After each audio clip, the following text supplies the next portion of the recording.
Assalamualaikum warahmatullahi wabarakatuh. A'udzubillahi minasyaitonirrajim. Bismillahirrahmanirrahim. Innal hamdalillah nahmaduhu wa nasta'inuhu wa nastaghfiruh wa na'udzubillahi min syururi anfusina wa min sayyiati a'malina. May yahdihillahu fala mudhillalah wa may yudlil fala hadiyalah. Asyhadu an la ilaha illallah wahdahu la syarikalah wa asyhadu anna Muhammadan abduhu wa rasuluh. Ya ayyuhalladzina amanu taqullaha haqqa tuqatih wa la tamutunna illa wa antum muslimun. Amma ba'd. Rabbi shrah li sadri wa yassir li amri wa hlul 'uqdatam min lisani yafqahu qawli. Alhamdulillah, kita bersyukur kepada Allah Tuhan semesta alam kerana dengan izinnya, dengan limpah kurnianya, Allah SWT memberi kita masih lagi oksigen dia, udara dia yang kita pinjam saja, free of charge. Dia bagi secara percuma. Dia beri kita kekuatan, la haula wala quwwata illa billah. Tidak ada sebarang daya melainkan dengan kekuatan yang datangnya daripada Allah SWT. Dan Allah izinkan kita untuk datang pada hari ini, iaitu hari Sabtu. Hari Sabtu, bukan hari biasa. Hari Sabtu sepatutnya kita berehat daripada orang kata kerja-kerja yang banyak tu, segala benda yang membizikan kita, yang merisaukan kita. Tiba-tiba kita datang hari Sabtu ni, datang untuk dengar suara saya. Okey lah juga kan, not bad lah my voice kan. Okey, apapun, saya bersyukur kepada Allah SWT. Sekurang-kurangnya orang kata ini, orang kata kita baru lepas Syawal, lepas Ramadan, penan Syawal, lemang-lemang semua dah habis lah. Walaupun ada setengah masih ada lagi open house, tak apa, sekarang kita open house kat sini. Nanti kita nasi lemak ada lagi apa. Kita bersyukur kepada Allah SWT. Syukur banyak-banyak kepada Allah SWT sebab Allah izinkan kita untuk datang ke sini, ke IDT Center. Pertama, saya ucapkan terima kasih lah kepada IDT Center Interaktif Dakwah Training kerana sudi untuk menganjurkan seminar yang orang kata memang patut ada. Orang kata kita nak belajar Quran ni memang turun kepada Nabi Muhammad SAW, bukan untuk dilagu-lagukan sahaja, tapi dia perlu dibaca, difahami, kemudian diamalkan, kemudian disebarkan ke seluruh alam. Dan Quran ini, kita kata setiap benda tu, kalau kita tahu ada manual book dia, kita manusia dijadikan oleh Allah SWT, ada manual book kita, iaitu Al-Quran. Mesti ada kata petunjuk bagaimana untuk kita menghadapi kehidupan di dunia yang orang kata penuh dengan keluh kesah, kadang-kadang penuh dengan ada kegembiraan. Mana-mana yang kita nak check balik, adakah kita beramal itu, cara kita menjalani kehidupan itu sejalan dengan apa yang Allah mahu. Jadi kita hari ini alhamdulillah Allah izinkan kita untuk bersama. Mudah-mudahan dalam 2 hari ini untuk kita mentadabur. Tadabur maksudnya untuk kita nak memahami salah satu surah, orang kata surah yang sangat hebat, surah yang ada dalam jantung setiap umat Islam, khususnya di Malaysia ni lah. Orang kata tidak ada orang yang tak kenal dengan Yasin. Jadi kenapa kita memilih surah Yasin? Pertama, sebab memang sudah jadi amalan turun-temurun, di mana sampai sekarang pun orang masih lagi membaca surah Yasin. Bahkan orang sering membaca surah Yasin. Apa-apa nak periksa ke apa, orang baca surah Yasin. Jadi kita nak ubah satu paradigma, kita nak ubah, bukan nak ubah apa pun, kita nak ubah, jangan kita sekadar membaca sahaja.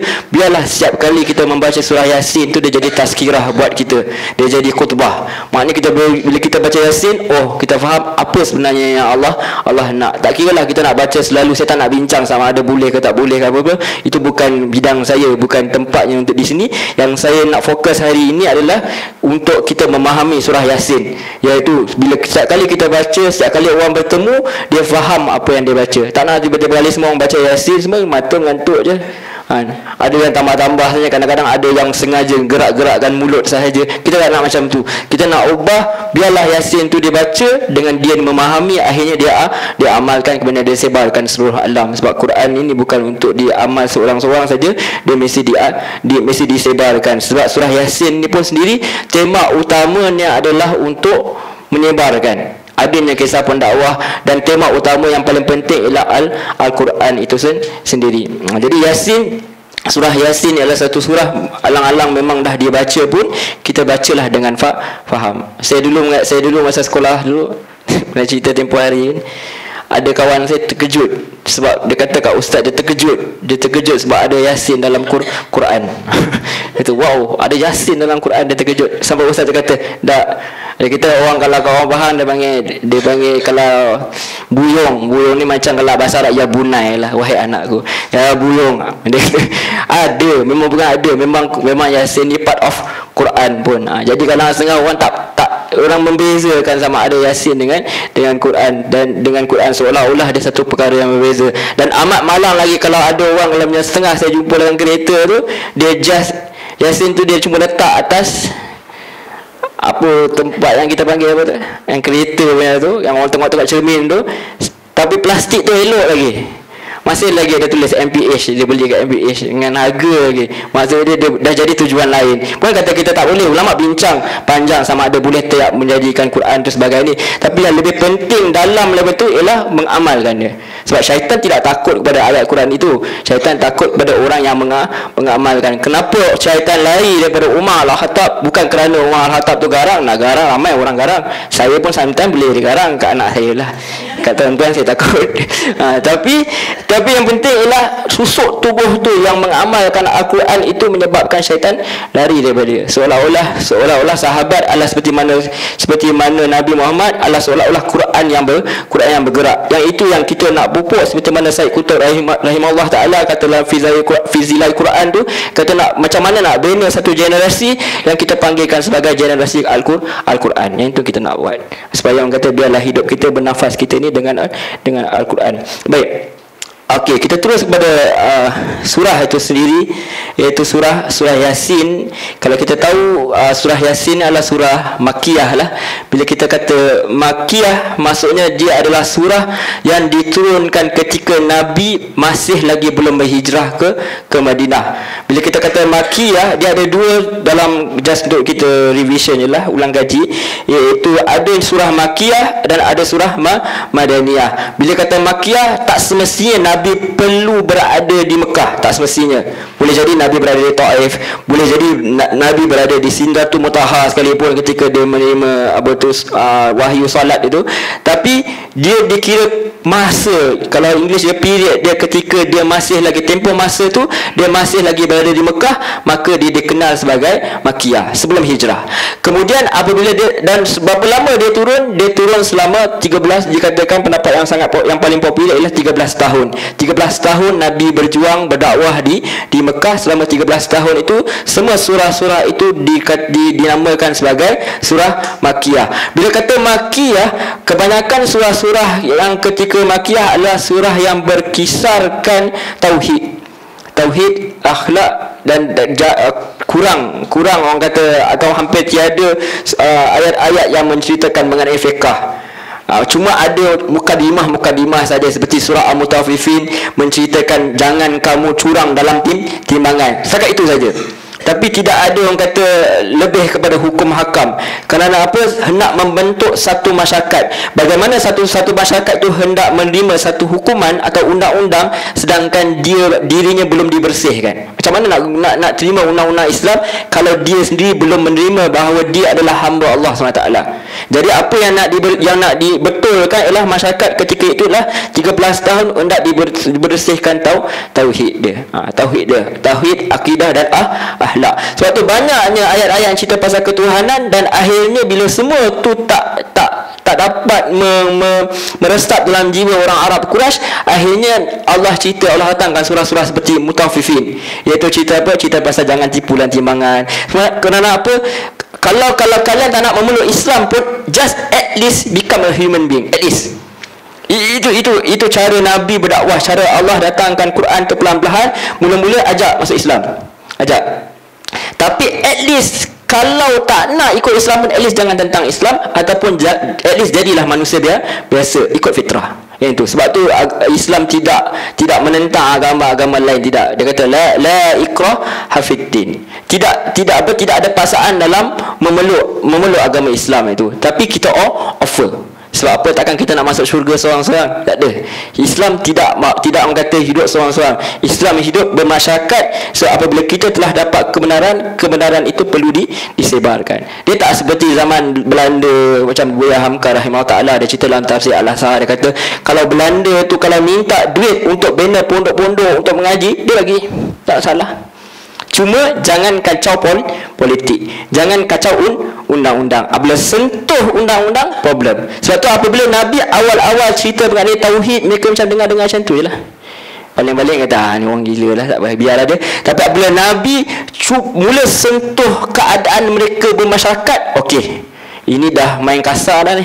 Dia dah mula rasa macam, sedangkan tujuan Nabi bukan untuk cari gaduh. Tujuan Nabi kalau tak nak peluk Islam, at least jadi orang baik lah, at least jadi orang yang baik. Tapi apabila tak berjaya juga, bila dah disentuh mengenai masyarakat, menyentuh bahala, sentuh mengenai riba, apa semua, sentuh mengenai bagaimana mereka mentreat, mereka layan wanita mereka dengan teruk sekali, mereka bunuh anak-anak perempuan mereka, yang ini dah kata getting personal. Oh, dan ni sentuh peribadi dah ni. Bila sentuh peribadi, mereka start bunuh. Mereka start gunakan kekerasan. Mereka gunakan undang-undang yang ada. Macam zaman mana-mana zaman pun, bila hujah dah tak boleh nak lawan dengan hujah, akhirnya mereka label dengan macam-macam label, dan dah tak boleh label lah, akhirnya mereka gunakan kuasa. Seperti mana yang berlaku di Mesir sekarang, seperti mana yang berlaku di negeri-negeri Timur Tengah yang lain. Mereka masuk ke dalam penjara, mereka bunuh, mereka buat benda-benda yang ada dalam bidang kuasa. Jadi walaupun kita lihat ini adalah kisah-kisah sejarah, tapi kisah sejarah itu sentiasa berulang. Sebab tu Quran dia datangkan kita berbagai-bagai cara, dan Tuhan Allah datangkan juga kisah-kisah masa lampau untuk kita tengok sebenarnya apa yang berlaku dulu dengan sekarang sama sahaja. Watak sahaja yang berbeza, pelakon sahaja yang berbeza, tapi dia punya kisah dia sama saja, daripada zaman Nabi Adam sampailah ke akhir zaman. Benda yang datang itu adalah sama, walaupun situasi nampak berbeza, tapi sebenarnya hidup ni macam roda aja. Balik-balik macam itulah juga. Dia akan jalan skrip yang sama, watak berbeza. Jadi Quran datangkan, Allah datangkan surah-surah Makiyah ini, surah di Mekah ini, supaya untuk membentuk masyarakat. Dan ketika itu Nabi tak boleh nak buat undang-undang. Siapakah Nabi Muhammad SAW di sisi orang Arab Quraisy sebelum dia menyebarkan Islam, sebelum dia kata dia dibangkitkan menjadi Nabi SAW? Dia adalah orang yang al-almin, yang dipercayai, tapi dia bukan pemimpin negara. Jadi untuk dia cakap kena ikut macam ni, undang-undang macam ni, tidak sesuai ketika zaman itu, sebab dia tak ada kuasa. Bila tak ada kuasa, orang kata siapa kau Muhammad tiba-tiba nak tukar undang-undang, tiba-tiba tak boleh sembah bahala, tiba-tiba nak robohkan, nak hilangkan bahala di tepi Kaabah, siapa Muhammad? Jadi Allah datangkan, akhirnya Allah datangkan Allah takdirkan Nabi Muhammad didatangi oleh orang-orang daripada Madinah tu, orang Ansar tu, Aus dan Khazraj tu, jemput Nabi Muhammad untuk berhijrah. Maka start daripada itu surah-surah yang turun dikenali sebagai Madaniyah.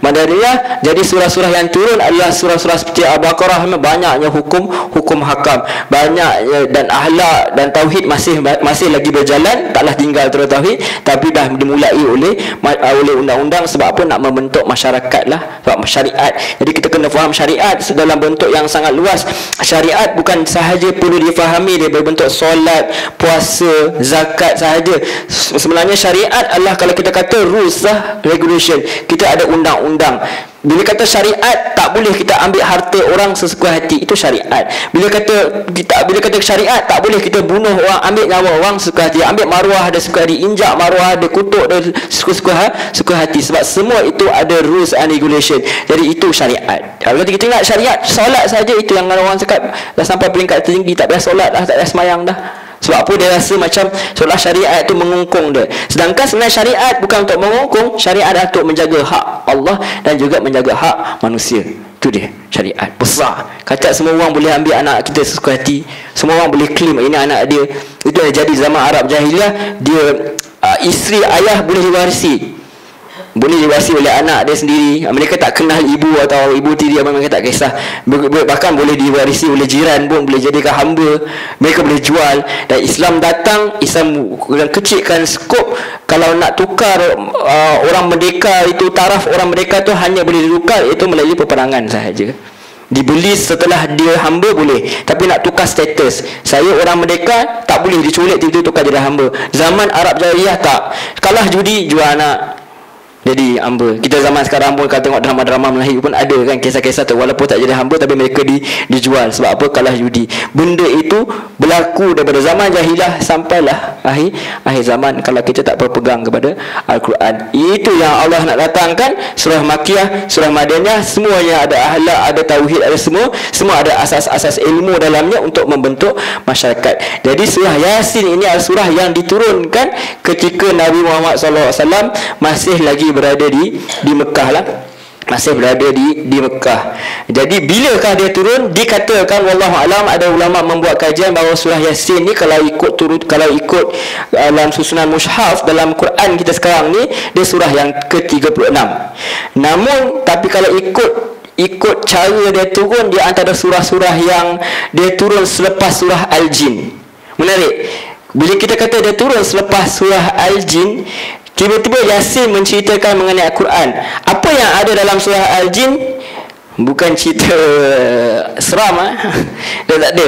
Yang ada apa kata Allah, auzubillahi minasyaitanirrajim, dia kata kat Nabi, qul uhiya ilayya anna khustama'a nafarum minal jin faqalu inna sami'na qur'anan ajaba. Apa yang Allah ceritakan surah Jin, ayat pertama juga Allah katakanlah wahai Muhammad, telah diwahyukan kepadaku bahawa sekumpulan jin telah mendengar. Apa yang didengar? Dia dengar Al-Quran. Itu dicerita sendiri dalam Quran. Lalu mereka berkata, kami telah mendengar bacaan yang menakjubkan, Al-Quran. Menarik. Sebab apabila Quran turun selepas surah Jin, surah apa? Surah ini sebagai tempelak sindiran kepada orang Arab Quraisy. Kalian tak nak terima Quran, kalian tak nak dengar apa Nabi cakap, tak apa, jin dengar. Kita manusia dijadikan sebagai khalifah, ada akal, ada orang kata antara ciptaan yang paling sempurna. Tiba-tiba tak nak dengar dari Muhammad, jin datang dengar. Jin bukan tujuan nak dengar apa asalnya. Dalam hadis kata dia jalan tu sebab dia nak tengok, dia orang tak boleh nak curi rahsia langit lah. Dia pelik, dia cari-cari, dia dengar, oh ada satu orang ni tengah baca satu bacaan yang sangat menakjubkan, dan mereka jumpa Nabi, mereka masuk Islam.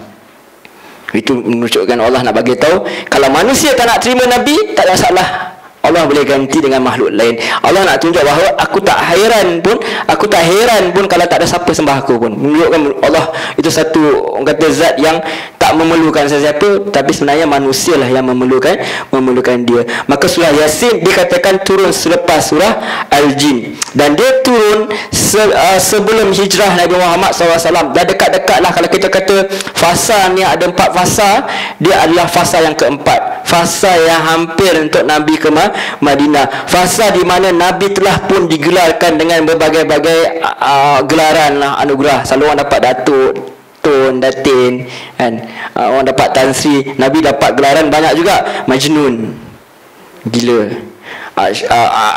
penyair, orang yang datangkan syair, ahli sihir, dan macam-macam gelaran yang tidak baiklah. Kenapa mereka gelarkan? Mula mereka gelar sebagai penyair sebab dia dengar ini adalah seolah seperti dongeng-dongeng zaman dahulu. Bila dia kata penyair, kita jangan lupa bahawa orang Arab Quraisy ni dia punya latar belakang adalah orang yang menyair, orang yang penyair. Bila dia kata Nabi Muhammad seorang penyair, maksudnya dia iktiraf Quran. Sedikit sebanyak sebenarnya dia iktiraf Quran. Tujuan nak hina, tapi sebenarnya dia tengah give credit dekat Nabi. Sebab dia kata Nabi seorang penyair, menunjukkan bahawa dia iktiraf Quran ni sebagai susunan perkataan yang sangat hebat. Bila dah taklid, dia cakap, oh ni sihir. Bila dia kata sihir, maksudnya dia still iktiraf bahawa Quran ni satu benda yang ajaib. Masih lagi. Kemudian dia last dia kata tukang dongeng lah. Dia kata belajar sendirilah, apa lah. Dia kata tak ada hujah, cakap apa, Majnun lah, gila. Tapi apabila sebut gila, tak nampak macam orang gila. Bila tak load semua, bunuh lah. Kita start bunuh. So tekan Nabi sampai Nabi terpaksa keluar daripada Mekah tu menuju ke Madinah. Sampai tersepit, sampai yang kata ada zaman di mana mereka orang Arab Quraisy ni pun, Bani Quraisy, Bani Hashim ni di pulau pun. Kalau kita tengok surah Yusuf dikatakan turun ketika zaman-zaman ketika Nabi di pulau lah, ketika dalam keadaan kesedihan seorang mereka terpaksa dah habis makanan, bekalan makanan, jadi diturunkan surah Yusuf tu. Surah Yasin ni turun setelah orang Arab Quraisy ni hanya ada beberapa kerat saja yang ikut, dan Nabi pun tak tahu siapa lagi nak ikut, Umar nak ikut ke siapa nak, Nabi tak tahu. Dan Allah sendiri akan kata memang sunnatullahnya bila Nabi berdakwah di Mekah ni hanya ada beberapa kerat je yang ikut, tapi yang ikut itu adalah yang berkualiti. Bila yang ikut tu berkualiti, akhirnya Islam tersebar luas sampailah ke kita, sampailah ke Nusantara, sampai sekarang dia terus tersebar luas. Kalau tengok di Amerika pun, walaupun mereka datangkan Islamofobia, menakut-nakutkan tentang Islam, tapi still Islam berkembang luas, dan dikatakan Islam ni sebagai menindas wanita.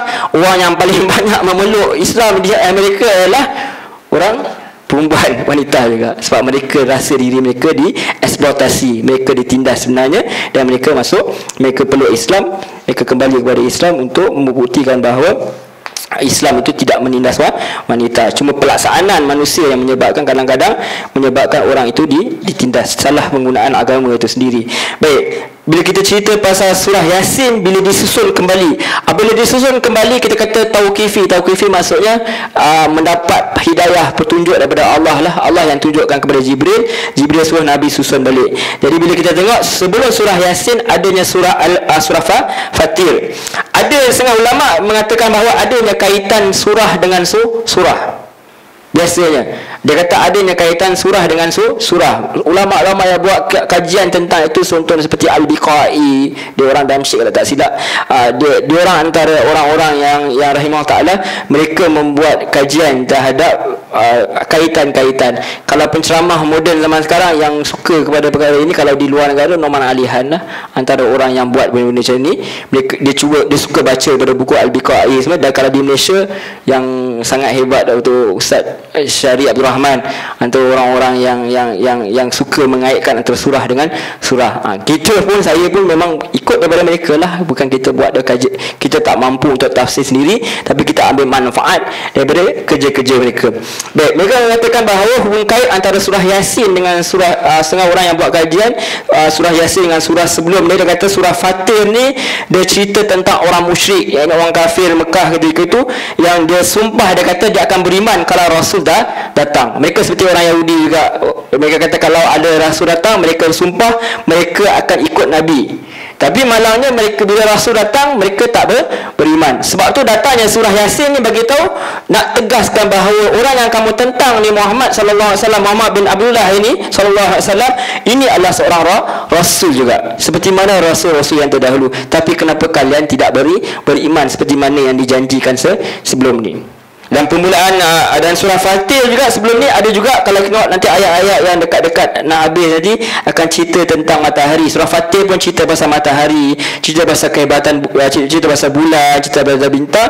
Surah Yasin dia terangkan lebih lanjut bahawa semua benda-benda ini beredar mengikut garis dia, paksi dia. Menunjukkan Quran, walaupun Quran ni turun bukan untuk ajar sains, tapi sedikit sebanyak dia takkan lari juga. Sebab apa?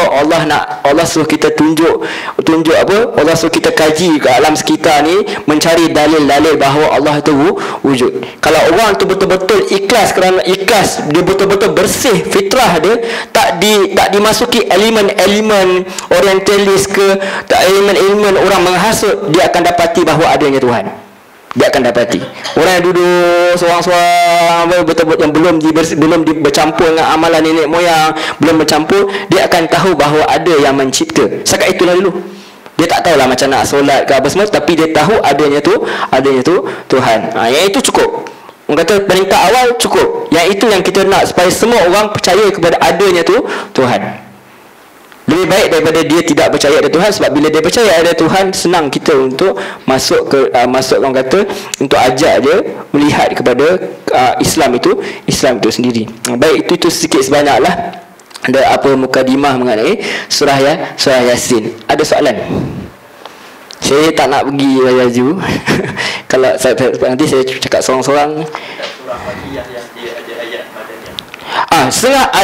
Even surah Yasin sendiri pun ada juga ulama yang kata surah Yasin ni satu daripada surah dia, satu daripada ayat dia, kata silap ayat 77 begitu, Nabi baca ketika Nabi di Madinah. So ulama berselisih pandangan, adakah surah itu diturunkan di Madinah ataupun Nabi baca sekali lagi.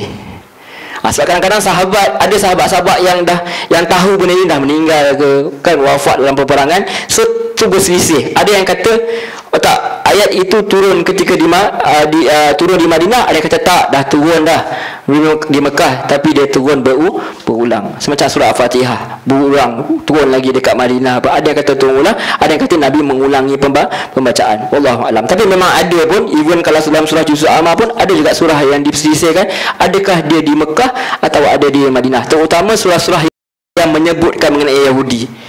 So orang sedangkan Yahudi tak ada lagi ketika itu.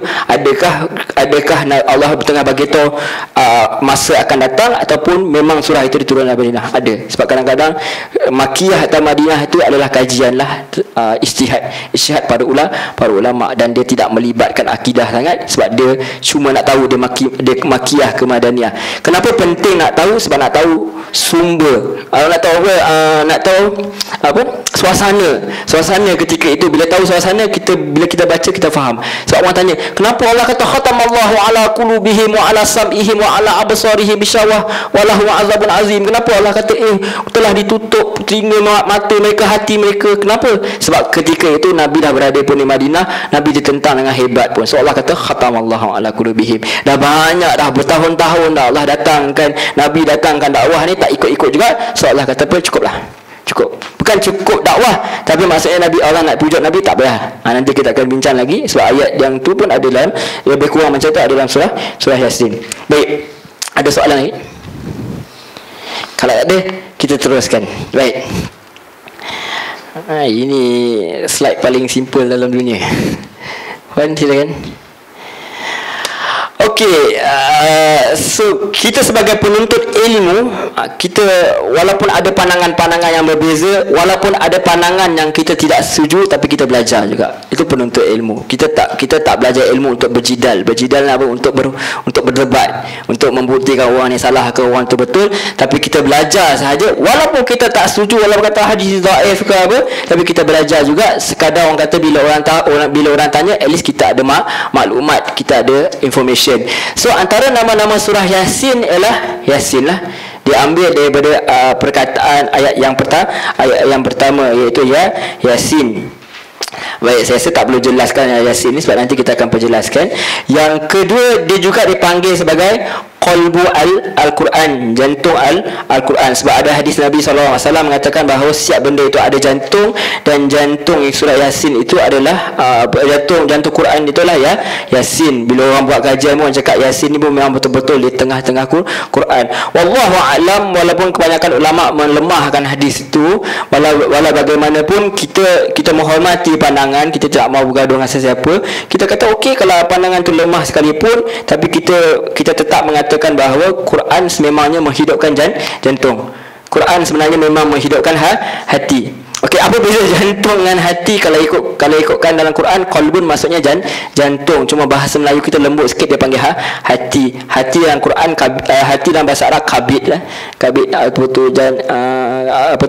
hati. Jadi bila kata jantung, sebab tu Nabi kata dalam diri kamu ada sekumpal daging, apabila dia baiklah dia, apabila rosak dia rosak. Ketahuilah bahawa dia qalb maksudnya jantung. Kalau kita lihat pun, kalau dari segi kajian sains pun, Allah Azam, kalau ada orang belajar perubatan semua, memang kalau kita dia pump darah ni ke seluruh badan sampai ke otak pun. Dan dia juga, kalau kita marah, apa yang bergerak bukan hati bergerak, apatah lagi bawah pinggang tak bergerak lah.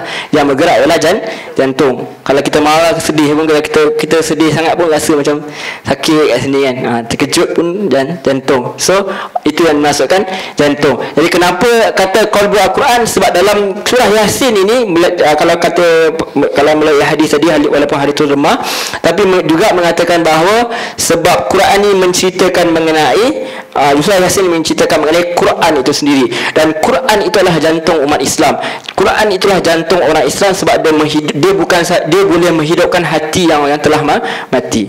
Itulah tema utama dia adalah untuk mengenai pendakwah bahawa jangan berputus asa dengan rahmat Allah, jangan berputus asa. Tugas kita, tugas kalian adalah untuk menyampaikan sahaja. Yang nak menghidupkan hati itulah Allah, yang nak menghidupkan jantung itu Allah. Kita hanya menjalankan tugas, bukan untuk cari gaduh dengan orang. Cuba nak sampaikan ajaran Islam sahaja, dan Allah yang akan jalankan tugas yang lain, iaitu memberi hidayah. Yang ketiga juga, ada juga yang mengatakan bahawa surah ni namanya Habib Najjar, Habib si tukang kayu. Sebab apa? Adanya cerita mengenai nanti kisah di mana seorang lelaki ini dia datang daripada hujung kota, bergegas untuk mempertahankan Rasul, mempertahankan risalah yang datang daripada Allah SWT. Maka setengah pandangan kalau dia ambil daripada kisah-kisah terdahulu mengatakan orang itu Habib An-Najjar. Wallahu a'lam. Nanti kita akan bincangkan pandangan-pandangan, ada yang bersetuju dengan pandangan itu, ada yang tidak bersetuju dengan pandangan siapakah sebenarnya orang itu. Baik, ada juga yang mengatakan dia ada ad-dafiyah, maksudnya dia boleh menolak kejahatan berdasarkan hadis juga. Siapa yang baca Yasin pun dia boleh menolak kejahatan. Kalau kita tak terima hadis tu pun, sebab hadis tu pun lemah juga, kita katalah bahawa apa-apa ayat Quran pun dia boleh menolak kejahatan. Kejahatan apa? Kejahatan daripada jin tu pun boleh, tapi yang lebih pentinglah kejahatan daripada diri sendiri. Sebab fokus utama kita untuk menyelesaikan segala masalah ialah fokus untuk diri sendiri. Bila diri sendiri okey, apa sahaja yang datang daripada sekeliling semuanya boleh diuruskan. So dari ad-dafiyah, ada juga akan namakan ad-qadiyah. Ad-qadiyah maksudnya menetapkan. Sebab ada juga dalam surah Yasin yang menetapkan bahawa orang-orang yang tak beriman akan masuk dalam neraka. Orang yang ikut Nabi Muhammad SAW, ikut petunjuk, akan masuk syurga. Dan juga diceritakan dalam Quran juga setiap sesuatu itu telah ada struktur dia, cara dia bergerak, tumbuh-tumbuhan memerlukan matahari, planet-planet bergerak, semua itu termasuk dalam qada dan qadar Allah SWT. Bila kata qada dan qadar, ketentuan Allah, setiap apa itu Allah dah program. Kita kena faham begini, maksudnya apa program antara yang Allah programkan. Siapa yang beriman, siapa ikut petunjuk wahyu, dia selamat. Bukan maksud Allah buat main kita macam chess ke apa, tak. Maksudnya Allah tetapkan. Sebab tu Nabi kata apa? Setiap kalian akan masuk syurga, semua. Itu ketetapan Allah yang pertama. Ketetapan Allah yang pertama by default, daripada segi secara umumnya semua orang akan masuk syurga. Tapi Allah kata apa? Nabi kata apa? Melainkan yang enggan. Siapa yang tak nak. Siapa yang enggan? Orang yang tak ikut petunjuk Allah. Siapa yang tak ikut Nabi Muhammad SAW, maka dia orang yang enggan. Itu qada dan qadar. Petunjuk Allah SWT. Bila Allah kata Allah dah tetapkan satu benda, Allah tetapkan. Kita jangan risau. Dan Allah juga tetapkan, nanti kita tengok pada hadis, Allah kata apa? Rahmat aku mengatasi kemurkaan aku. Itu pun ketetapan Allah, menunjukkan betapa rahmatnya Allah SWT. Oh, tertekan ni. Okay. Inilah tak biasa pakai. Oh, ni kali kedua saya pakai PowerPoint di sini. Dan ini kali pertama saya buat bentuk macam ni lah. Tepuk tangan untuk saya. Alright, saya buat poin-poin ni. Alright, puas juga nak buat, tak pandai guna. Alright, itu antara-antara ni lah. Dari nama-nama ni, yang nama tak ada masalah. Cuma paling popular kita tahu nama surah ni sebagai Yasin. Kalau tiba-tiba orang kata bacalah surah Ad-Dafiyah, kita pun tak tahu. Saya pun tak tahu. Kalau saya tak buat kajian ni, saya pun tak tahu. Ada kata baca surah Habib An-Najjar, ada dalam Quran. Tak, selalunya kita selalu dengar nama dia lah, Yasin lah. Alright, okay. Kalau tuan-tuan tengok dalam modul yang sangat ringkas, ni kerja orang last minute biasalah. Lemah hasil daripada makan lemang dan rendang semua. Saya ambil metodologi ni, saya antara orang yang suka dengar pada Noman Alihan apa semua, sebab dia meringkaskan benda yang susah kita nak faham apa semua. Dan dia antara orang yang ini ijtihad dia sendirilah. Saya pinjam dia punya sebagai orang kata kalau ada manfaat. Dia bahagikan surah Yasin ni kepada 6 bahagian. Begitu juga kalau kita tengok Ustaz Syarif Abdul Rahman, dia bawa pun kalau kita tengok kepada kuliah-kuliah dia juga bahagikan surah Yasin ni kepada 6 bahagian. So jadi bahagian pertama kalau tengok kita bahagikan surah ini bukan Nabi ajar apa semualah. Ini sekadar untuk memudahkan kita. Okay, bahagian pertama ni kita akan cakap adanya petunjuk daripada atas. Assalamualaikum. Kita akan tengok apakah orang kata relevannya bahagian-bahagian ni. Nanti kita akan tengok bila sampai kepada satu ayat, saya akan cerita kenapa ustaz-ustaz ni dia bahagikan kepada enam bahagian. Jadi bahagian yang pertama adalah kita bahagikan surah Yasin ni kepada bahagian petunjuk daripada atas, ataupun dalam kata dalil nakli, dalil yang datangnya daripada Al-Quran. Sebab Al-Quran bukan datang daripada bawah, Al-Quran bukan datang daripada kiri, daripada kanan, dia datang daripada atas, straight daripada Allah Subhanahu Wa Taala. Dia datang daripada petunjuk, mesti datang daripada atas. Boleh datang daripada tepi, tapi kanan kiri kanan bawah pun boleh, tapi mesti di-endorse daripada atas, iaitu nakli. Macam mana pun kita dengar orang bagi tahu kat kita, kena check balik dengan Quran, kena check balik daripada hadis Nabi SAW. Jadi kita pergi kepada bahagian yang pertama, iaitu petunjuk yang datang daripada atas. Baru nak masuk surah, tak apa. Siapa yang terlambat pun tak payah risau, kita baru masuk surah. Tadi saya cerita pasal pengalaman hidup saya. Saya banyak orang kata bukan meripik tak, saya tengah berceloteh. Alright. So surah ayat pertama, auzubillahi minasyaitonirrajim. Aku berlindung dengan Allah daripada godaan syaitan yang dirajam. Bismillahirrahmanirrahim. Dengan nama Allah yang Maha Pemurah lagi Maha Penyayang. Yasin. Maksudnya Yasin. Maksudnya Yasin. Jadi apakah orang kata maksud kepada Yasin ini? Jadi apakah makna Yasin? Banyak tafsiran lah ya. Banyak tafsiran para ulama mentafsirkan Yasin ini dengan berbagai-bagai maksud. Memandangkan kita banyak masa, so hari ini kita akan bincangkanlah benda-benda ni. Alright. So surah Yasin ada yang mengatakan dia adalah nama kepada Nabi Muhammad sallallahu alaihi wasallam. Ya, di sini dia kata dia memanggil haful nida, akan dia panggil ya Muhammad, ya Yasin. Macam mana boleh Yasin? Sebab ada pandangan yang mengatakan bahawa Yasin ni juga maksud dia wahai manusia. So ya ayuhan nas, dia ringkas dengan sin tu. Macam kita sallallahu alaihi wasallam pakai sad kan. Kita kata sad kan, ataupun SAW. Gergaji tak, itu ringkasan. Dan ada ulama mengatakan bahawa manusia di sini yang dimaksudkan adalah Nabi Muhammad sallallahu alaihi wasallam. Dan juga ada mengatakan bahawa Yasin ni sebagai nama Allah. Sebab tu ada ulama dalam mazhab, saya tak ingat nama dia tak bagi orang menamakan manusia ini dengan nama Yasin. Sebab dia kata Yasin itu nama Allah. Tapi kita lihat ramai je ulama yang nama Yasin. Penyanyi pun ada nama Yasin juga. Tak ada masalah, okey je. Tapi itu salah satu pandangan.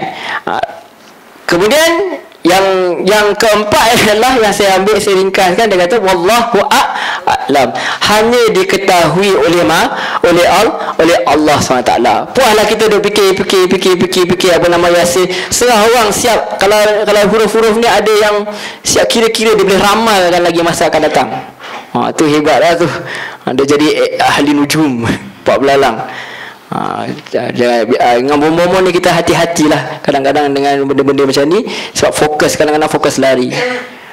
Kita jangan kata percaya sangat kepada bomo ataupun orang-orang yang buat tilik-tilik ni. Sebab Raja Bomoh pun dah taubat dah, alhamdulillah. Raja Bomoh Dato' Muazzin pun dah, dia sendiri pun dah bertaubat, mengaku salah apa semua perkara-perkara yang buat. Dia pelik lah kalau kita masih lagi percaya kepada benda-benda yang pelik ni. Sebab tu kita jadi macam jin. Sudah ustaz jadi macam jin pula dah. Sebab jin kata apa? Bila dengar Quran, sebahagian daripada jin dia kata apa? Ini adalah satu perkara yang ajaib. Al-Quran sebenarnya boleh, orang kata boleh merawat jiwa yang resah. Bahkan kalau orang-orang yang betul-betul mengamalkan Al-Quran, dia kata boleh merawatkan fizikal pun. Sahabat dia ubat racun dengan apa? Dengan Al-Fatihah saja. Bukan sebab Al-Fatihah, sebab keyakinan dia kepada Allah SWT dan faham dengan apa yang dia baca. Jadi kita sebenarnya kalau saya ambil daripada Tafsir Al-Azhar, Buya Hamka ada salin perkataan Imam Ar-Razi. Imam Ar-Razi mengatakan bahawa dia kata saya ringkaskan, dia kata ada ibadat ni dia bersifat lisan. Ada ibadat bersifat lisan. Kata beliau, dia kata wajiblah kadang-kadang ibadah tu kita tak faham maksud dia. Macam solat, kita tak faham kenapa Allah suruh rukuk. Walaupun ada orang buat kajian di UM, ada orang buat kajian kata apa boleh dia bagi saintifik, puaslah kita baca buku tu pun kita pun tak faham. Macam-macam orang kata scientific explanation. Tapi apa pun kita sebenarnya akhirnya kita tak tahu apakah sebenarnya sebab kita kena sujud. Dan lala dia jadi apa? Dia jadi ta'abudiyah. Begitu juga Imam Ar-Razi, dia kata ada benda yang kita tak faham. Contohnya awal-awal surah Alif Lam Mim, Nun, Qaf, ya, Yasin. Perkara sini benda-benda yang kita tak faham, jadi kita harus wajib untuk baca sebab dia ada dalam Quran, tapi kita buat kerana ta'abudiyah. Ta'abudiyah ni apa sah? Menurut apa saja perintah Allah SWT walaupun kita tak faham. Walaupun kita tak faham. Sebab tu kadang-kadang kita tengok undang-undang Islam ni apa kejam apa semua, kita ikut walaupun kita tak faham, sebab itulah kita sebagai hamba memang kita tak faham apa-apa. Kadang-kadang kita rasa kita cerdik, sebenarnya kita jauh dari segi kecerdikan tu, sebab Allah yang tahu mana yang baik, mana yang buruk untuk makhluk dia. Dan dia kata Imam Razi rahimahullah, seperti mana yang disalin oleh Hamka daripada tafsir Al-Azhar, putus saya salin pula. Dia kata apa? Tak perlu tahu pun artinya, ataupun kita tak tahu pun tak apa. Sebab apa? Dia adalah perintah. Kata Yasin dah. Yasin. Itu kita sikap kita beragama Islam. Sebab dalam surah Ali Imran lagi awal-awal ada Allah kata apa? Dalam Quran itu ada ayat muhkamat, ayat yang jelas mengenai hukum hakam, mengenai akhlak, mengenai akidah apa semua. Dan ada juga ayat mutasyabihat. Orang yang cenderung kepada kesesatan, dia akan cari-cari takwil dia. Sampai kadang sampai lebih sangat. Cari tak ada masalah. Sahabat pun cari juga mana-mana dia. Alif Lam Mim ada juga sahabat yang tafsirkan. Tapi jangan kadang sampai cari, akhirnya dia lari. Banyak lagi benda yang patut kita tadabbur ni nak tafsir lagi. Akhirnya habis kat Alif Lam Mim nya bertahun-tahun, 40 tahun tak tahu. Aku tengah nak cari apa maksud Yasin ni. Adakah dia penyanyi seperti mana yang ada sekarang? Jadi pening. Jadi yang penting ialah Yasin kita baca. Tapi apakah hikmah dia? Adakah dia tak ada makna? Of course mesti ada makna. Cuma kita sebagai makhluk Allah SWT, kita tak tahu. Mungkin kita tahu sekarang, mungkin satu hari nanti kita akan tahu, atau mungkin kita tak akan tahu sebab bila. Tapi kita sikap sebagai hamba, antara hikmah dia, kenapa dia takkan huruf-huruf yang kita tak fahami, menunjukkan bahawa bila kita datang untuk baca Al-Quran, kita datanglah dalam keadaan yang memang kita ni tak tahu. Itu sikap kita. Kita datang dalam keadaan, kalau guru saya kata seolah-olah cawan yang kosong, dia bersedia untuk diisi. Sebab itu kenapa start surah Al-Baqarah tu Alif Lam Mim. Datang dalam keadaan tak tahu. Sebab adanya ketika Nabi datang di Madinah, dah ada orang cerdik pandai dah. Dah ada para alim ulama, iaitu orang Yahudi.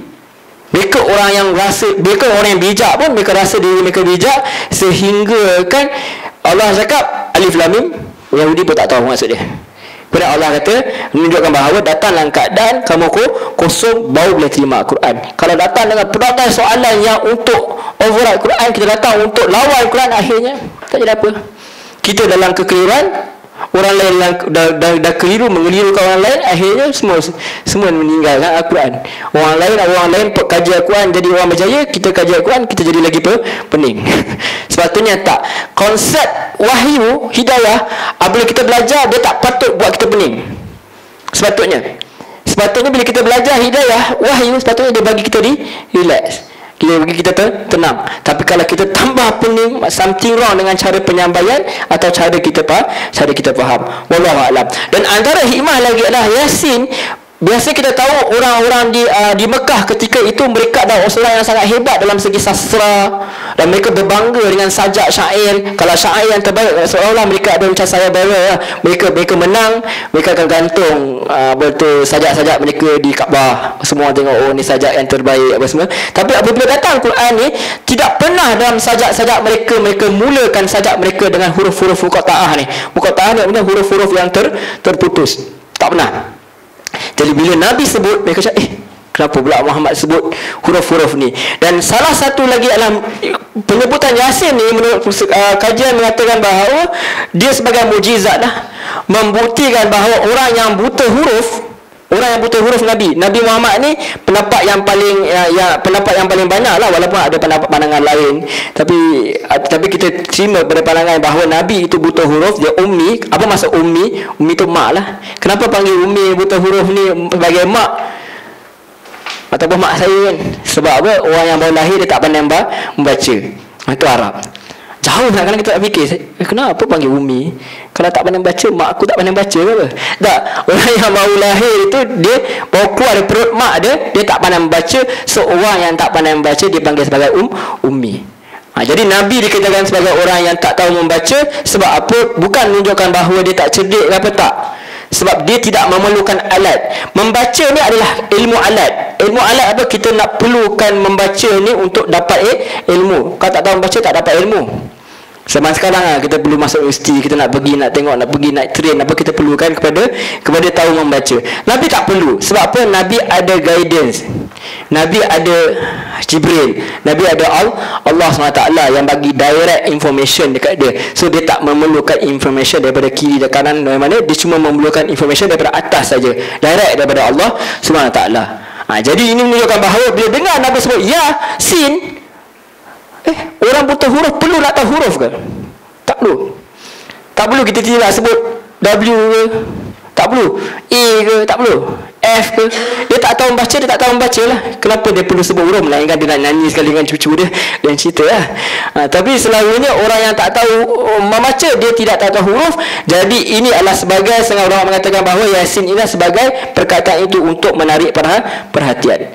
Dan pendapat yang lain juga mengatakan bahawa disebut juga huruf-huruf ni nak tempelak kepada orang-orang Arab Quraisy ni, orang yang mendengar di sekeliling, bahawa nak kata bahawa huruf-huruf ni adalah huruf-huruf yang dikenali. Kita kata huruf hijaiyah, alphabets, harfun, huruf. Dia huruf alif sampai ke ya, tak ada huruf-huruf yang dikenali. So ambillah salah satu huruf ni, kamu ambil, kamu orang Arab, kamu orang yang terer sajak, kamu orang yang terer buat puisi apa semua, ambil huruf-huruf ni, buatlah satu ayat yang setanding dengan Al-Quran. Buat. Itu salah orang kata sebagai tentangan, sebagai cabaran. Maka sampai sekarang mereka tak boleh buat. Cuma zaman sekarang ada orang cuba juga jatuhkan Quran, kata dengan orang tengok Quran tersilap apa semua, dia cuba. Dan insya-Allah hari ni juga kita akan bawa satu benda yang mengelirukan, yang menyebabkan saya habiskan 3-4 jam untuk kaji benda ni. Allah, benda ni saya tak pernah terfikir. Saya kata apa saja yang datang Al-Quran tak boleh datang. Itu sebab tu betul lah, seperti mana betul pengasas pada interaktif dakwah training Balin sini cakap, tak cukup kita belajar Al-Quran saja, kita tengok juga apakah soalan-soalan yang di sekeliling yang mengelirukan masyarakat dan terkira. Kadang-kadang kita baca pun kita pun rasa macam kita pun macam goyah agak iman kan. Betul ke Quran salah ke? Dia jadi pening juga kan, sebab ada soalan-soalan. Dan ternyata semua soalan-soalan yang dikemukakan itu sebenarnya ada jawabnya. Sebab apa? Quran itu akan sentiasa kekal relevan sampailah ke akhir zaman. Baik. Setakat itu. Ada soalan? Sagi pun kita rehat 10 suku ke 10.30 boleh? Ke nak rehat awal? Kita teruslah baru masuk ayat pertama. Okey. Itu antara dia. So sampai pukul 10.30.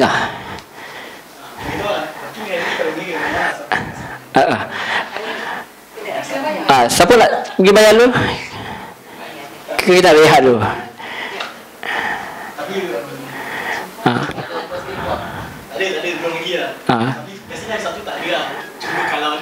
Okey, tak apa. Kita rehat 10 suku, nanti kita pergi bayar. Kalau tidak tak apa dah. Bagi kat nombor kat siapa nak jumpa dengan Hasif?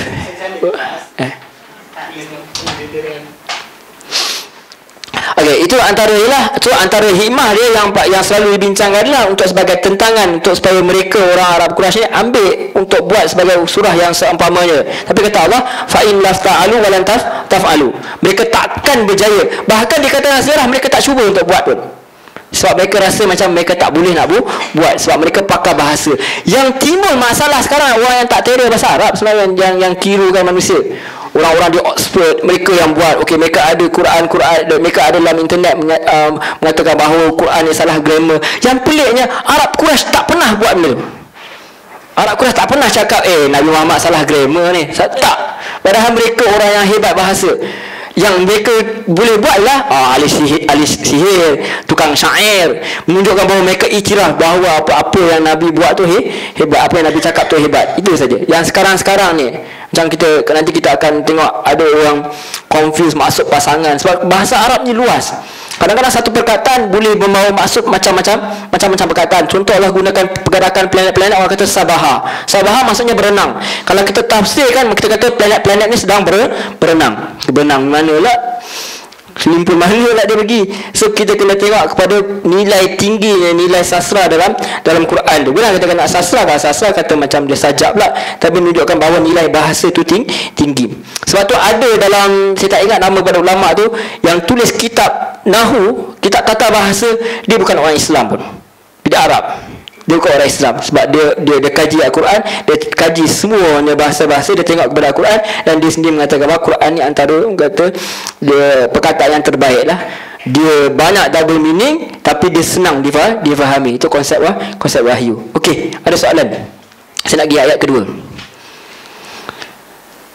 Jelas maksud Yasin. So wallahu a'lam. Tujuan hikmah tadilah untuk mencabar pada untuk orang ni untuk buat surah yang seumpamanya, dan juga nak kata bahawa ini adalah sebagai mukjizat, bahawa nak menunjuk bahawa Nabi tak tulis Quran dia sendiri, dia sebut ialah Allah kata Yasin lah, Allah kata Alif Lam Mim katalah. Nabi tak tegang pun maksud dia, sebab Nabi sendiri pun tak tahu makna dia, hanya ikut je ta'budiyah, ikut saja perintah Allah SWT. Baik. Kedua, sumpah Allah ayat